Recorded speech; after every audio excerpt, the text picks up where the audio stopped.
BFA Painting, Applied Arts, Photography, Videography, Editing, Cinematography, Degree కోర్సులకు చిరునామా Shri Venkateswara college of fine arts, Madhapur, Hyderabad. Admissions open for 2026-27.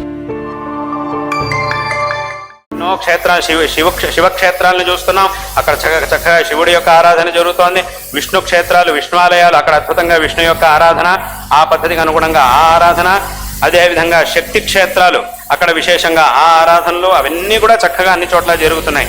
అంటే శంకరుడు దీన్నే, అందుకే శంకరుడిని షణ్మత స్థాపనాచార్యులు అన్నారు. షణ్మత స్థాపనాచార్యులు అని అంటే దాని అర్థం ఏమిటి? ఈ 6 గురు దేవతల్ని ప్రధానంగా పూజించేటటువంటి భక్తులు ఎవరైతే ఉన్నారో వారందరినీ సమన్వయపరచడం, దీన్నే షణ్మత స్థాపన అని అంటారు. షణ్మత స్థాపన అంటే కొత్తగా మొదలు పెట్టడం అని కాదు, వీరందరినీ సమన్వయపరచడం. ఎలా సమన్వయం?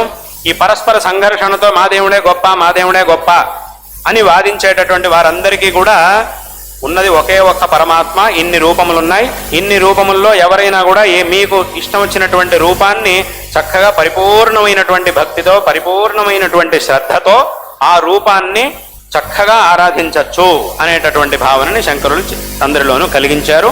ఆ భావనకు కావాల్సినటువంటి ఆ భావనతో పూజించడానికి కావాల్సినటువంటి స్తోత్రాలనే శంకరులు స్వయంగా రచించి వాళ్ళకి ఇచ్చారు. ఎన్నో అద్భుతమైనటువంటి స్తోత్రాల్ని శంకరులు అత్యంత అద్భుతంగా రచించారు. అందుకే మనం ఆ స్తోత్ర సాహిత్యాన్ని చూసినప్పుడు ఏ స్తోత్రమైనా సరే అది అద్వితీయంగానే ఉంటుంది. ఎక్కడ కూడా మనకి ఈ స్తోత్రం అనేది బాగా రాశారండి, శివుడి మీద అద్భుతమైన స్తోత్రాలు విష్ణువు మీద అంత బాగా రాయలేదండి, అథవా విష్ణువు మీద గొప్పగా రాశారు, శివుడి మీద అంత బాగా రాయలేదు, అథవా అమ్మవారి మీద మాత్రమే గొప్పగా రాశారు తప్ప మిగతా వాళ్ళ మీద అంత బాగా రాయలేదు, అసలు ఆ భావనకు అక్కడ అవకాశమే లేదు. ప్రతి స్తోత్రం అత్యంత అద్భుతంగానే ఉంటుంది. ప్రతి స్తోత్రంలోనూ ఆ భగవంతుడి యొక్క వర్ణన అదంతా కూడా అత్యంత అద్భుతంగా ఉంటుంది. ఏదైనా అన్నిటిని కూడా మనం చక్కగా చూడొచ్చు. అందుకే శంకరులు శివపాదాది కేశాంత వర్ణన స్తోత్రం అని రాశారు, విష్ణుపాదాది కేశాంత వర్ణన స్తోత్రాన్ని కూడా రాశారు. ప్రతి ఒక్క అవయవాన్ని అత్యంత అద్భుతంగా, ఆ దివ్యమైనటువంటి ఆ రూపాన్ని అత్యంత అద్భుతంగా వర్ణించారు. సౌందర్య లహరి స్తోత్రాన్ని రచించి అందులోనూ అమ్మవారి యొక్క సౌందర్యాన్ని అత్యంత అద్భుతంగా వర్ణించారు. కాబట్టి ఈ విధంగా అందరి దేవతల యొక్క స్తోత్రాలని అద్భుతంగా రచించారు. నరసింహస్వామి మీద రచించారు, రాముడి మీద రామభుజంగ స్తోత్రం, సుబ్రహ్మణ్య స్వామి మీద రచించారు, గణపతి మీద రచించారు. ఇలా సామాన్యంగా సమస్త దేవతా స్తోత్రముల్ని కూడా విశేషంగా వారు రచించారు.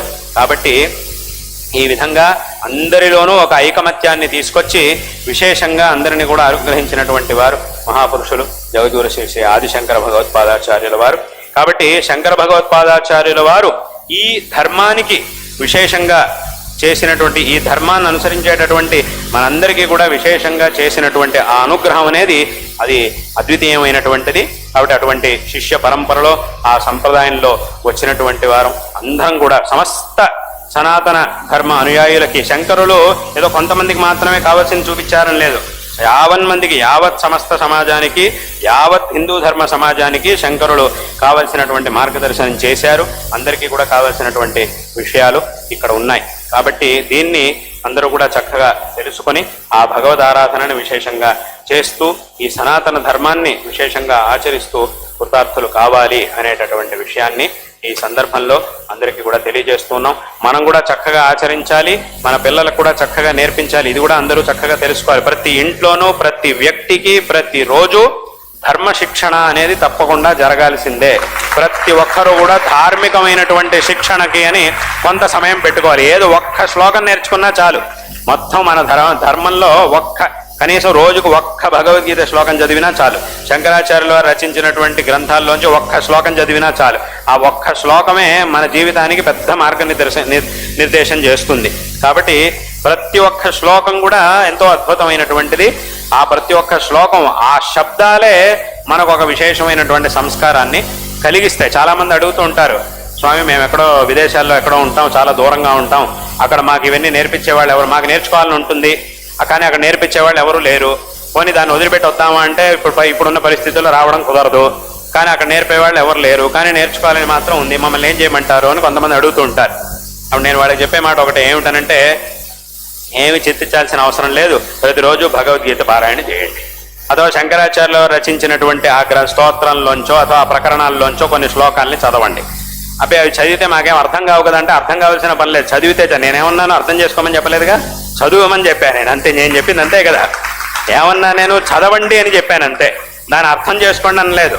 ఎందుకంటే అర్థం చేసుకోవాల్సిన పని అంటే ఆ భగవద్గీతలో ఉండే శ్లోకాలకి శంకరులు రచించినటువంటి ఆ శ్లోకాలకు ఉండే మహిమ ఏమిటి అని అంటే, అది అర్థం కాకపోయినా ఆ శ్లోకములు మన నోట్లోంచి వెలువడినాయి అంటేనే చాలు, ఆ శ్లోకాల్ని పఠిస్తేనే చాలు, అవి మనకు ఒక గొప్ప సంస్కారాన్ని అందిస్తాయి. ఆ సంస్కారం ద్వారా అంటే ఇంకా మనకి చెప్పే గురువులు ఎవ్వరూ లేకపోయినా కూడా శంకరులు ఉండనే ఉన్నారు, ఆ కృష్ణ పరమాత్మ మన గురువుగా ఉండనే ఉన్నాడు. కాబట్టి ఆ శ్లోకాలనే మనం పఠించినా చాలు, ఒక శ్లోకం, రెండు శ్లోకం, ఒక అధ్యాయం ఏదో ఒకటి పఠించినా చాలు, అది మనలో ఒక గొప్ప ఆ శ్లోకములే, ఆ శబ్దములే మనలో ఒక గొప్ప సంస్కారాన్ని పెంపొందిస్తాయి. కాలాంతరంలో ఆ భగవంతుడే మనకు సరైనటువంటి ఒక మార్గదర్శనాన్ని, ఒక గురువుని కూడా తప్పకుండా చూపిస్తాడు. ప్రస్తుతం మనం ఇక్కడి నుంచి మొదలు పెడితే అసలు ఏమీ లేదు అని చెప్పి అసలకే వదిలేస్తే ఇంకా మనం ముందుకెళ్ళడం అనేది అసాధ్యం. ఇలా ప్రారంభం చేస్తే తప్పకుండా భగవంతుడు మనల్ని సరైనటువంటి మార్గంలో తీసుకెళ్తాడు, మనకు కావలసిన గురువుని మనకు చూపిస్తాడు అనేటటువంటి విషయంలో ఏమాత్రం సందేహం లేదు.